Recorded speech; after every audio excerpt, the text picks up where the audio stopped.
Hello and welcome back to the semifinals of the World Championship in Through the Ages.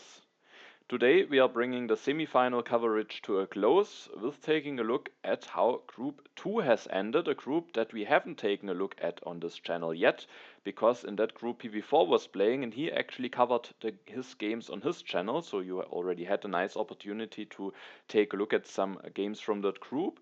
And when all PV4 games were finished, I took a look at the standings of that group, and unfortunately for PV4, he wasn't able to make it to the finals, but there were still two players who had a shot at reaching the finals, Saru and Wanderlust. Wanderlust being in the lead in the standings when I the last time took a look, with 7 games finished, 22 points. Saru being actually 7 points behind him with 15 points, but Saru still having 2 games left, the one against Wanderlust and against the one against Elcifix, and if he should manage to win both of those games, then he would be the one making it to the finals. Otherwise, it would be Wanderlust. So let's see how which player of Group 2 at the end will make it to the finals. We're taking a look at the two-player game from Saru against Wanderlust, and when we take a look at their two-player rating, we can see that both of them have a better position in the two-player rating than in the overall rating, and especially Saru with being at the 5th position in the two-player rating, maybe being quite a strong two-player expert, and despite being behind the standings before the last 2 games with his good two-player skills, could definitely have a chance of making a comeback. So now, without further ado, let's take a look at the two-player game between Saru and Wanderlust and see which of those will be the player making it to the finals. Alright, Saru is playing the first position in this game, and first of all we can take a look at the leaders and wonders. And we can see that there is Bach, Anthony Gaudi and Shakespeare in the game, also Marlene Dietrich and Chaplin, so a lot of theater and synergy and culture leaders. However, there's no Hollywood in the game, only the internet. We also have Bill Gates, Sid Meier and Albert Einstein for some lab synergy, Churchill for the military, there's also the Red Cross in the game. We have the Suez Canal, but no James Cook. We also have some other strong wonders actually, with Harvard College Railroad and Ocean Liner Service, Newton as a strong economic leader and 2 military action leader with Robespierre and Napoleon, 1 military action leader in H1, Genghis Khan to help with the strength, Michelangelo together with St. Peter's Basilica potentially, Leonardo for some lab and printing press synergy, Isabella maybe for a colonization game, Saladin is a very solid leader. Acropolis is in the game, however, it is actually already in a row as well, so that could be a potentially interesting wonder. And yeah, let's see how the players will play that one out. Saru starts the game by taking the library, chooses it over the Roman roads. He, at his next turn, also doesn't want to leave himself open for the Acropolis, but taking that for 2 could be a bit expensive. Library is a very solid wonder as well. And also at the next turn, he might have a chance to take Hammurabi for 2 civil actions. The other 2 leaders will be discarded. Now I'm interested to see whether Wanderlust will actually go for Caesar to maybe have a bit of a counterplay against Hammurabi. No, he will go for Homer, and the stockpile, probably with the plan of going for the Acropolis, doesn't want to gamble on one of those leaders coming out, and also doesn't want to go for a bit of a more variance-heavy play with going for Caesar, even though it could potentially have a nice counterplay against Hammurabi, especially if he also maybe gets the 1 additional strength from the Acropolis. But Homer, I mean, a leader that I don't like too much in 2-player games, but the Acropolis is very cheap to build, also civil action wise, so I think that can still work very fine. Also in 2-player games, maybe he can get this St. Peter's Basilica together with it, and then he has a lot of happy faces already without needing any population in happy face buildings. Saru will probably now go for Hammurabi, I would expect. Yes, he goes for Hammurabi, builds a mine, and increases his population, so a pretty standard turn. Wanderlust, I expect him to go for the Acropolis now. He goes for a mare, takes the Acropolis, builds a mine, increases his population, so also a very standard turn.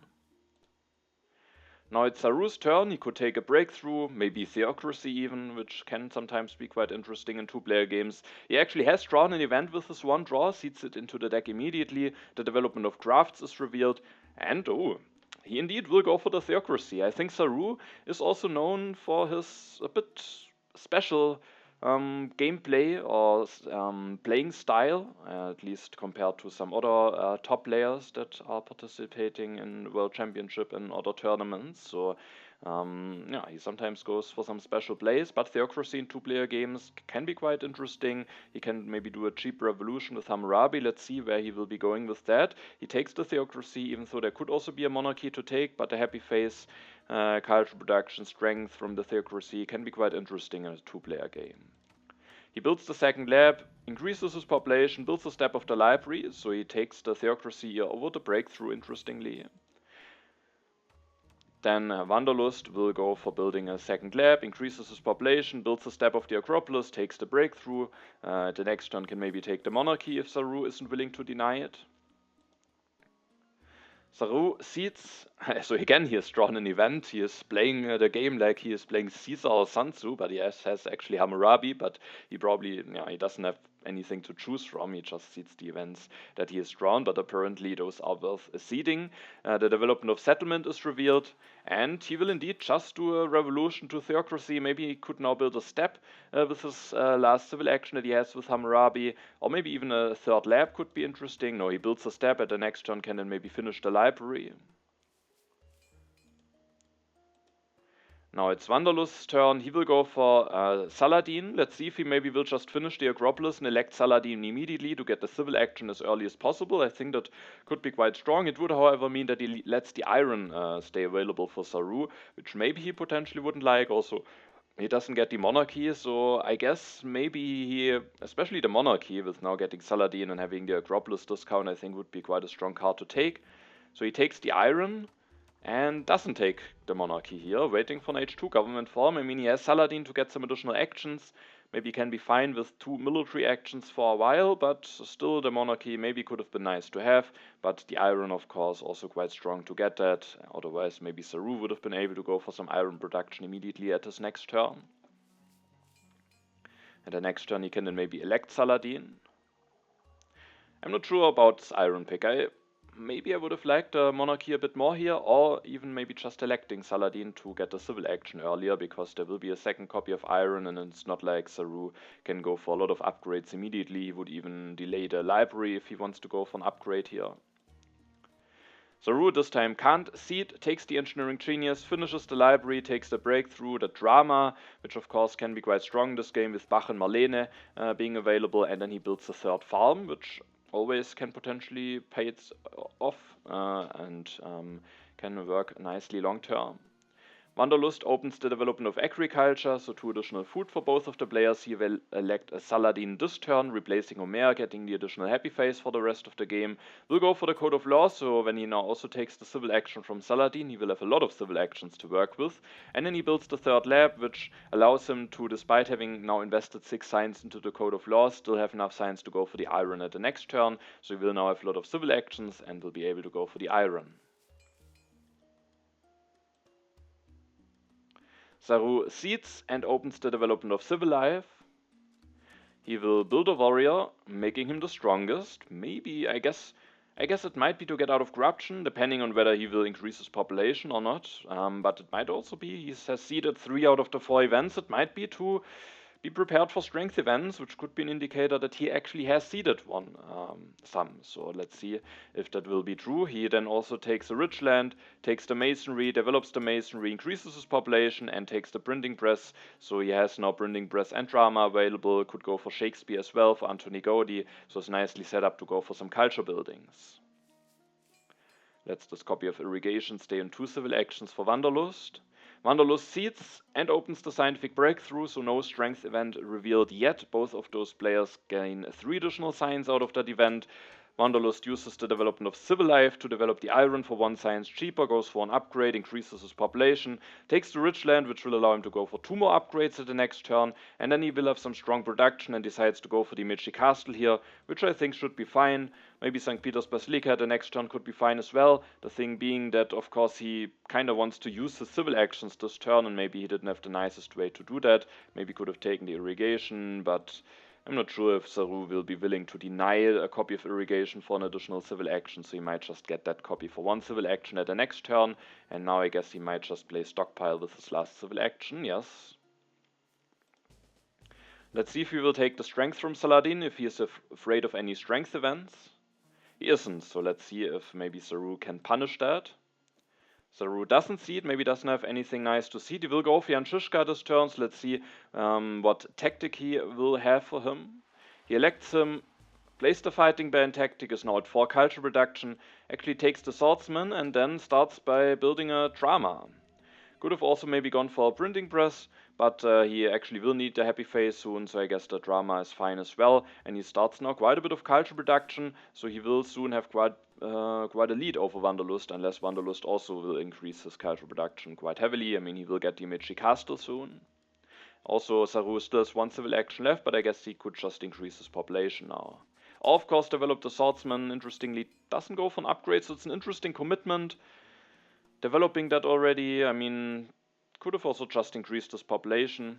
It doesn't really accumulate him in additional food because now he will lose the 2 yellow tokens and he will now pay an additional food to increase his population at the next turn, so that makes up for the additional, makes the additional production that he gets with not going into consumption this turn. It equals itself out.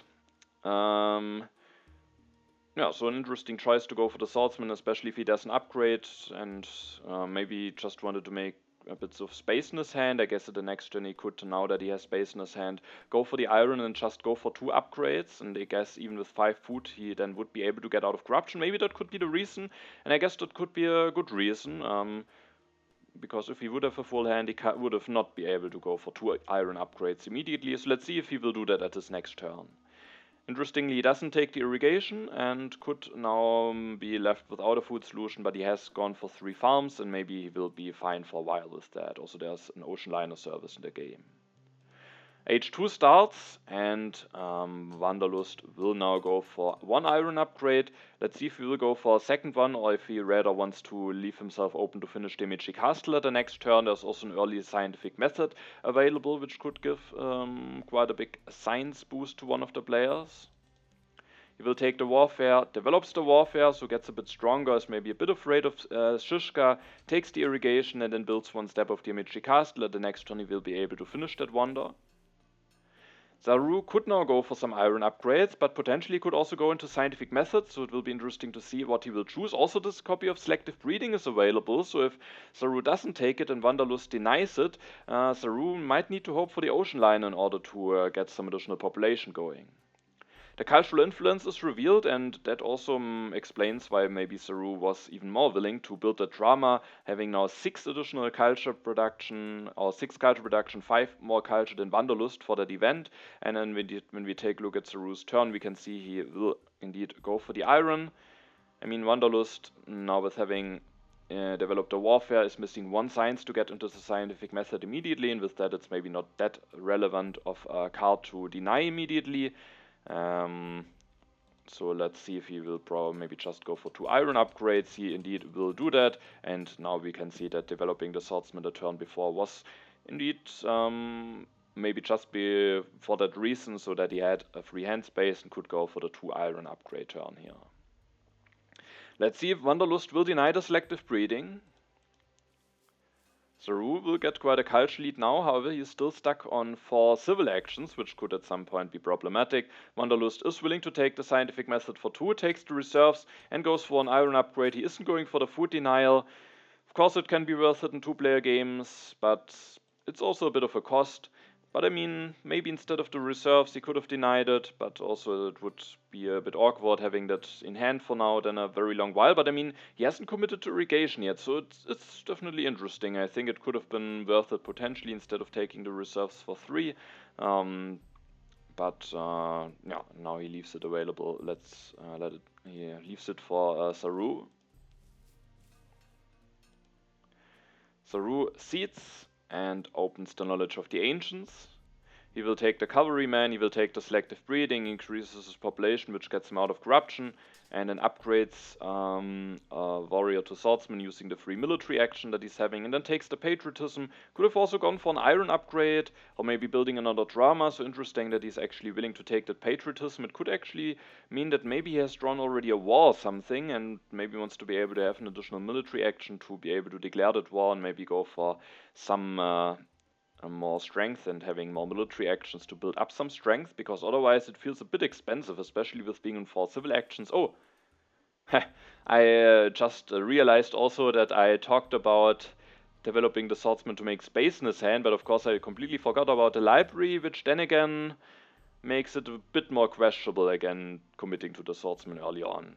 I thought I maybe found out a very nice reason, but I think it actually wasn't a reason. I think he had an additional hand space anyway, because now I was for a moment confused why he was able to have 5 cards in hand, but of course he has the library, so yeah, then again, maybe the swordsman not really necessary, but at least he has them developed now, can start some upgrades with his 3 military actions. So he takes the patriotism. The railroad could potentially be an interesting wonder for him if Wanderlust doesn't take it away.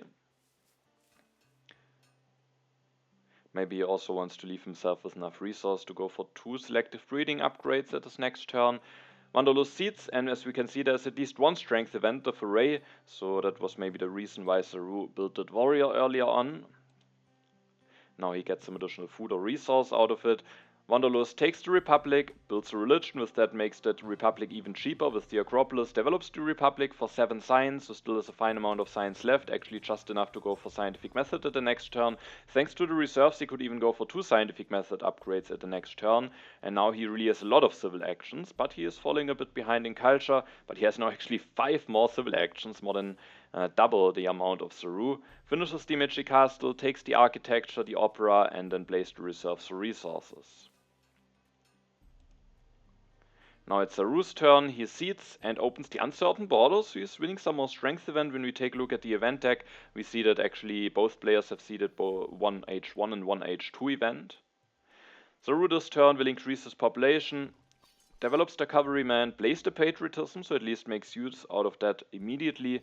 So builds the Cavalryman, builds another Cavalryman, reveals the Napoleonic army. I guess he will take the cannons now, and at the next turn, if he has a war, he might actually be very threatening, and thanks to Jan Žižka, with the farms being able to count as artillery for the units, he is already at 18 strength, and who knows, might be able to go for an aggression at his next turn. So he has some limitations with his low civil actions, but he's really running away with the culture, now applying some military pressure. Wanderlust at least has the Magic Castle to defend himself.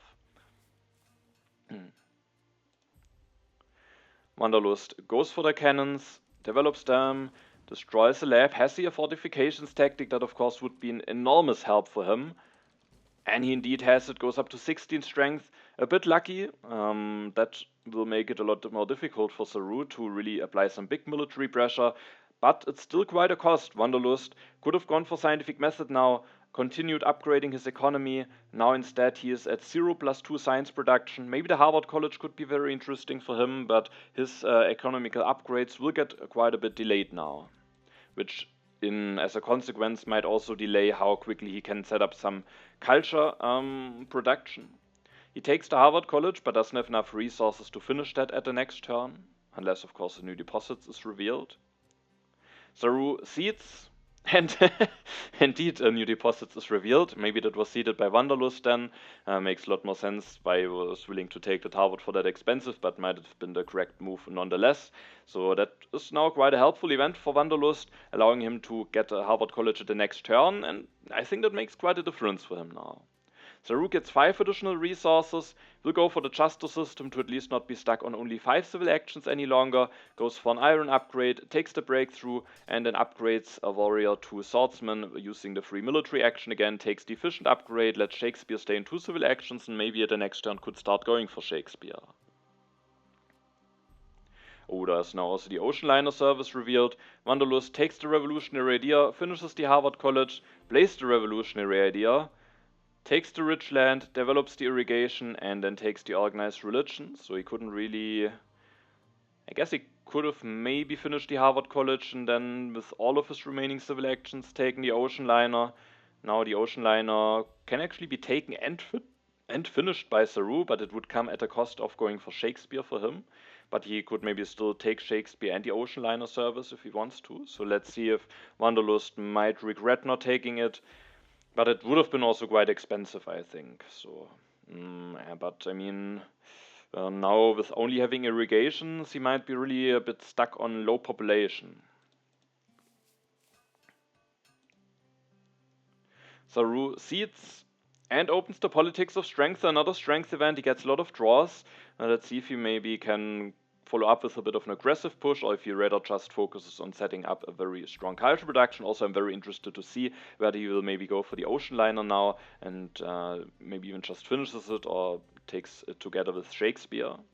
He will go for the Ocean Liner and he will just finish it, getting the population as quickly as possible. While he will miss out on Shakespeare, there's still Bach, which of course might now be taken by Wanderlust, but also Antoni Gaudi is still there, and of course also Napoleon in case he wants to go for a bit of a military counterplay. And with Wanderlust being low in population, I do think that could be quite hurtful for him, because he can't easily go for 2 more cannons, as he doesn't really have the population for them. Wanderlust seeds, the popularization of science, may be the event that was seeded by him. Here gives him 2 additional culture against Saru. When we take a look at the next event deck, the majority of the events was seeded by Saru, also the H1 event that is on top. Wanderlust plays the wave of nationalism, indicating that he probably wants to build some more cannons this turn. For that he maybe needs to go for the organized religion, or you could go for Bach and maybe go for the opera, upgrade a lab to the opera to get an additional happy face, but soon he will even lose 2 more yellow tokens, and then that wouldn't be enough again, but he does go for Bach. He does go for the opera, takes the efficient upgrade, uses it immediately with the Harvard College, frees up that population for now, and can now build a cannon and maybe disband a warrior, build another cannon if he likes to. Goes for 1 more food upgrade, and yes, indeed, he is willing to go for 2 more cannons, is the strongest for now. There could be a strength event on top, and now I'm interested to see if Saru wants to fight against this Bach with just going for Antoni Gaudi and some culture production himself. Journalisms will be discarded, printing press will be lost because the age will end now, or if he maybe will go for Napoleon and go for a bit of a military push, because Wanderlust could still have a bit of an issue because of his low population income. So that will be interesting to see. Also at the end of Wanderlust's turn, H3 will start, so we can maybe also take a closer look at the overview now and see what player might have the advantage here. Wanderlust still having the big civil action advantage, and thanks to having Bach and the opera, and also thanks to the Harvard College, he has a solid economy. I think his big weakness is his population income. Saru is a lot better in that regard with having the Ocean Liner service and 3 farms, but Wanderlust is at least catching up in culture now, and thanks to his many civil actions might have the stronger economical setup. Saru will lose Jan Žižka now, still has relatively low civil actions to work with, so those are some issues. But if he goes for Napoleon and cannons, he has some very big military.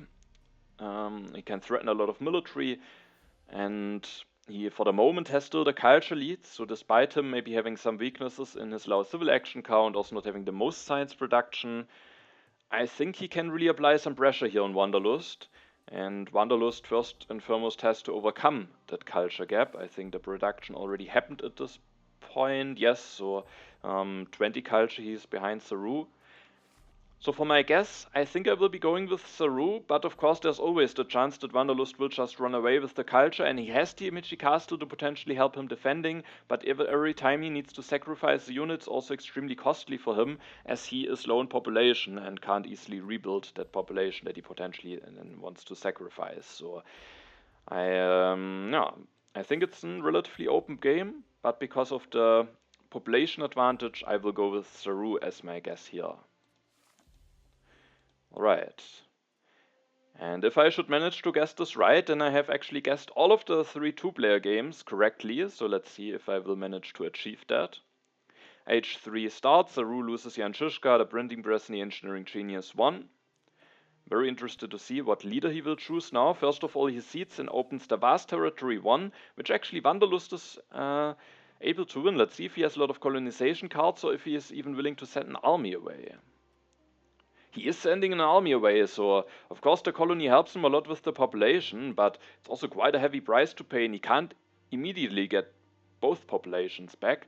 So it's helpful for him, and maybe he doesn't want to give it Saru that cheaply, even though with having the Ocean Liner, maybe he wouldn't have needed it that much anyway. It seems like a heavy price to pay, but it could maybe just still be worth it, and still the additional yellows might still be helpful enough for him to be fine. If he gets the Scorpio for reserves, he can even go for 2 cannons without needing to destroy anything at his next turn.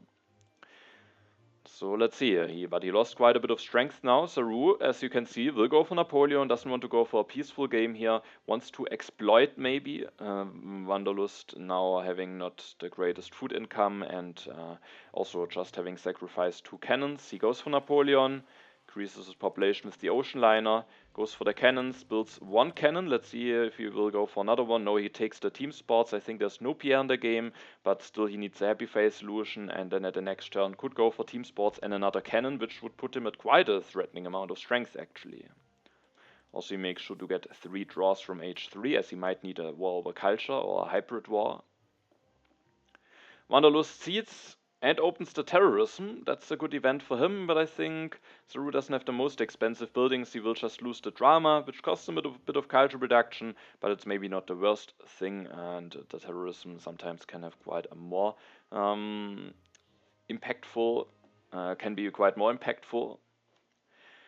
Now, Wanderlust is taking the military theory, has the warfare already, but he might need every help that he can get for the military, and also maybe doesn't want to give that card to Saru, so he's willing to take it for 3 civil actions here. He takes the urban growth, uses the urban growth immediately to upgrade the religion to opera, increasing his culture income even more, and then he will increase his population, blaze the patriotism, takes the reserves, builds a cannon with the reserves, can get another population at the next turn, threaten to go for another cannon, but if Saru has a war already, he might be able to declare it immediately, as Wanderlust, I mean, he can go for the military theory, another cannon, but I'm not sure if that would be enough. So let's see if Saru will go for a war immediately, or maybe also an aggression.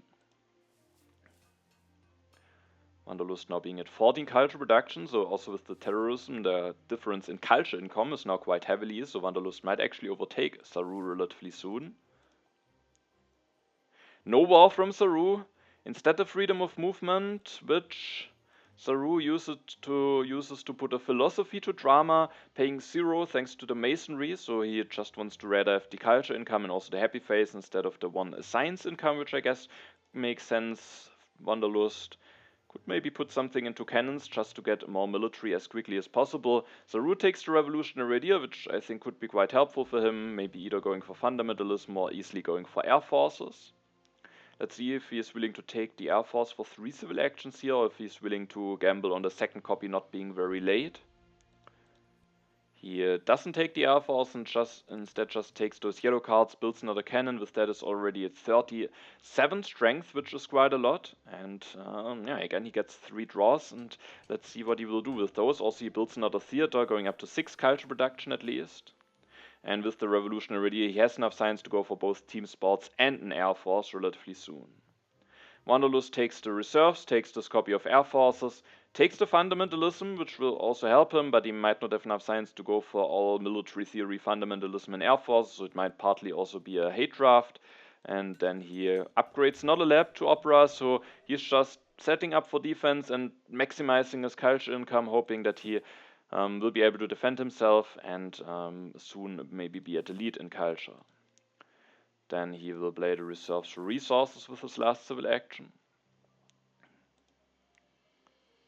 And now we have a war, however no war over culture, instead a war over technology, but as you can see a copy of Air Force is revealed, so maybe if Saru has already drawn a war over culture or a hybrid war, that could just be a setup war, maybe first making it a bit awkward for Wanderlust, maybe stealing some science, and then at the next turn, potentially then with the air forces going for a really big war over culture. Let's see how that will play out. Saru will take the air forces, interestingly, so he probably plans on building 1 immediately, otherwise he could have waited and let them fall down for cheaper, but I guess he also needs the strength immediately, especially with Napoleon. He's going up to 51 strength now and will steal a bunch of science. And I will be very interested to see if he has a follow-up war here. There's no Gandhi in the game, but still Marlene Dietrich, which both players might be hoping for here. No Marlene revealed. Wanderlust goes for the air forces, destroys a mine, takes the endowment. Now we will see that he is indeed a bit low in population, needs to start destroying some stuff here, actually destroys 2 mines. His resource income is of course quite low from now on, builds 2 air forces, but with being at 46 strength, maybe he will be willing to sacrifice something, but he can't really rebuild it. Only maybe with the Harvard College and being able to take and play a card immediately, so that could maybe allow him to rebuild something, but he maybe rather needs to hope towards maybe getting, or at least threatening, to be able to go for the military build-up and blade for 8 resources, which would allow him to build another 2 cannons to be safe for follow-up war. But if he doesn't sacrifice, Saru maybe could take the warfare away, which also would maybe be a bit bad for Wanderlust. So it will be interesting to see if he will sacrifice, and of course also very interesting to see whether Saru will be able to go for a follow-up war. If he doesn't have one, then Wanderlust will now be able to overtake Saru in culture. Also takes the democracy here, maybe also just making sure to take some more cards to potentially be able to end the game a bit quicker. So Wanderlust doesn't sacrifice, probably the right call, especially also we see the military build-up revealed here, so Saru could potentially make sure to deny that card. But with not sacrificing, Wanderlust will lose the warfare, which is also a bit annoying for him. And Saru has a war over culture here. That might be very important for him. Let's see how big he can make that war, and if maybe Wanderlust can potentially end the age. As we can see, Saru is making sure to deny that military build-up. It comes at a cost of maybe being able to go for team sports plus another air force. Like this, he only goes for another air force, destroys something, and doesn't want to have an uprising. He could have built another unit, but the additional strength probably isn't worth it to have an uprising, and instead he will go for that war. Let's see. There will be 7 cards left for Wanderlust, so I guess it would be costly to end the age if it's even possible for him. And also he can't really do a lot more than building a cannon. If he gets Marlene though, building another cannon of course, with taking and playing reserves, so it would probably take almost all of his civil actions, I guess. But he could maybe go for another army if he gets Marlene, and then he would be at 53, so even with sacrificing it would not be enough, but it would be a bit closer. So let's see if Marlene will be revealed for him. No Marlene for Wanderlust. He will destroy a mine, plays the reserves, builds another cannon, actually goes for Bill Gates, which could, the reason for that could be to just end the age, I think. So let's see, he has 3 civil actions. If he elects Bill Gates, he has enough hand space to take 2 more cards. Of course, he sacrifices the culture from Bach here, but maybe feels like he kind of needs to end the age here. He probably did some calculations in order to make that move, because when he thinks that his chances are not really good if he ends the age here, it could be worth it to maybe just prolong the game, hoping that Saru doesn't have a follow-up war, and then maybe getting ahead again with the additional culture income. But it looks like he will end the age. He elects Bill Gates, takes 2 more cards, and let's see if that 1 war from Saru will be enough. Saru is for now also the only player who has seeded an impact into the deck.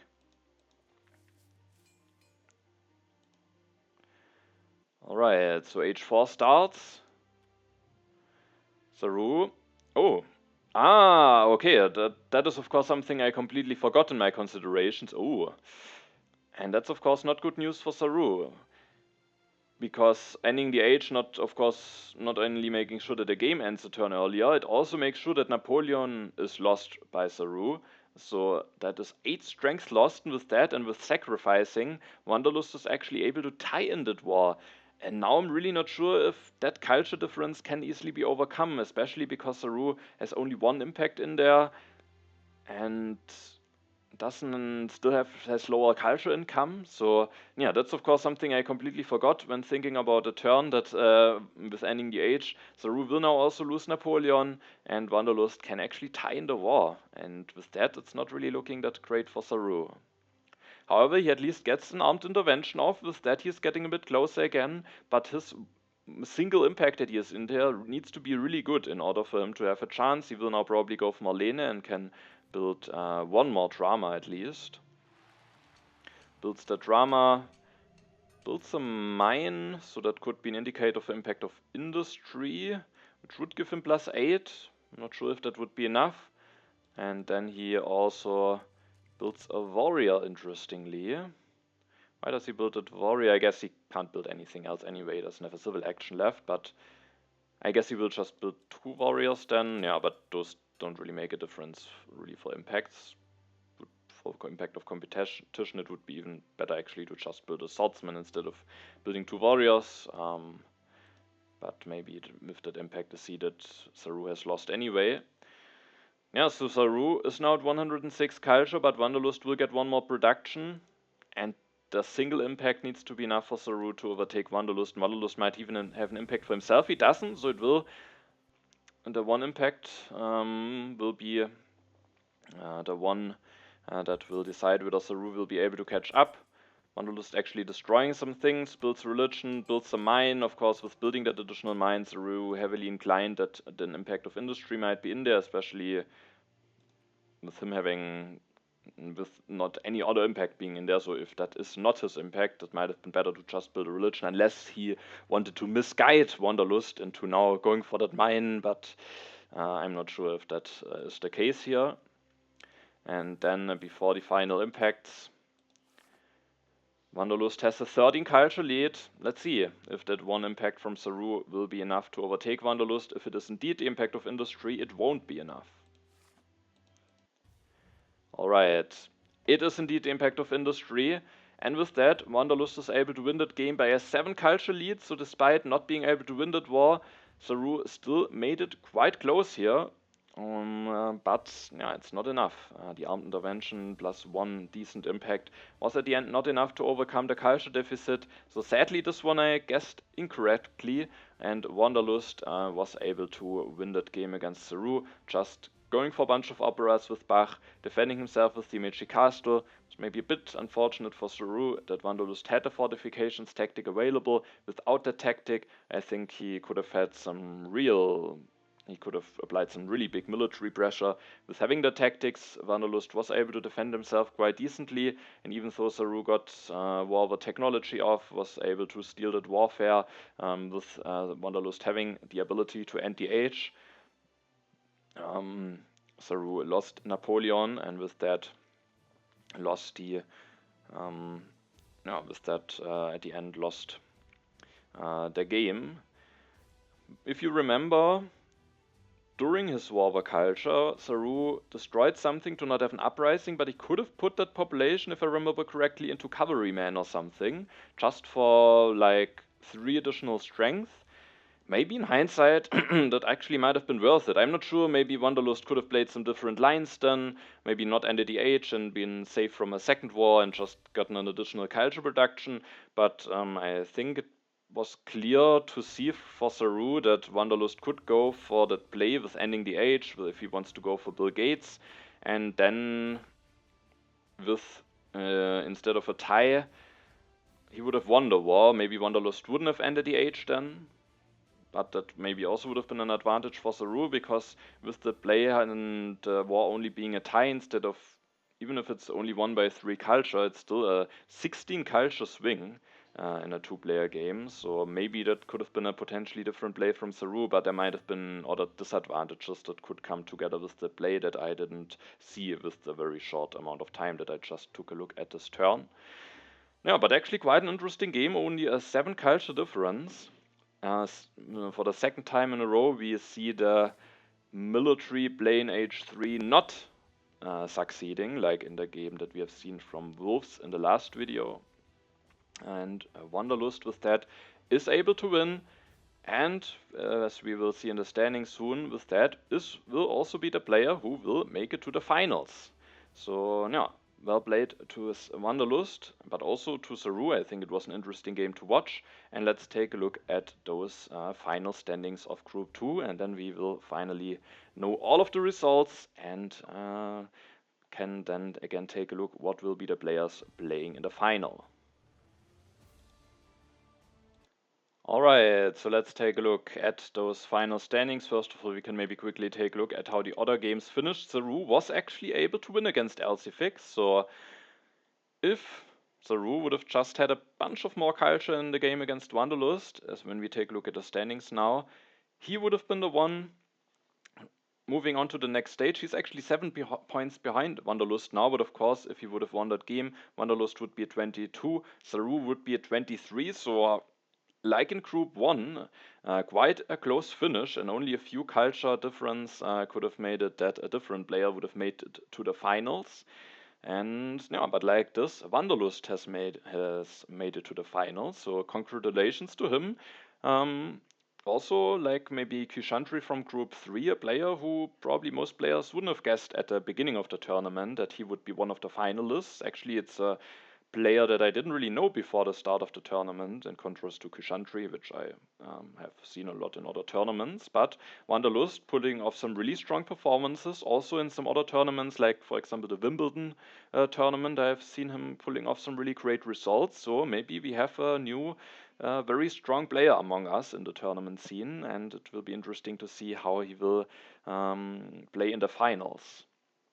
And yeah, PV4 finished second at the end in this group. He had a strong start, but sadly was let down in the two-player games. So he also, maybe with some better two-player performances, could have made it to the finals. Still a very nice run by him, like Martin Pecheur. He was not that far away from, again, making it to the finals, which shows some very strong consistency. Saru also pulling off some great results.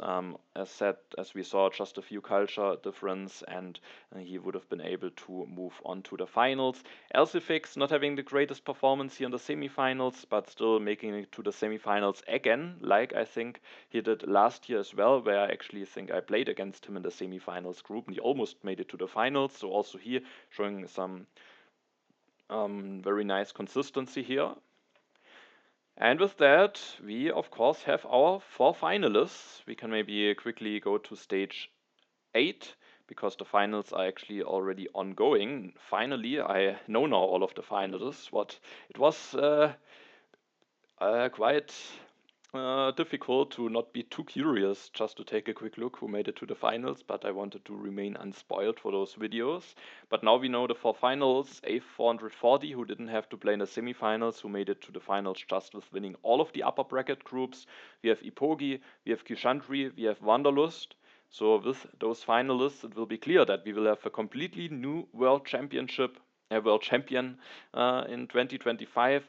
Also, I think all of those players haven't made it to a finals before, so you will maybe see some very some completely other game player, or some other players that we haven't seen before playing at that level in the finals. And also maybe some interesting gameplay. A440, known for maybe sometimes going for very military heavy play. Kishantri, we have seen doing some very interesting stuff. Wanderlust, I don't really know a lot how if he has a bit of a special gameplay. And then Ipogi as well, who has been pulling off some strong results recently. So I'm very interested to see how those finals will be going. I will maybe ask Ipogi, because he of course does some YouTube videos sometimes, if he plans on covering some games, and then depending on that, of course, I will also show some games of the finals, and I'm very excited to see which of the players will at the end be the player who wins this World Championship 2025, and I hope you are also very excited to see that.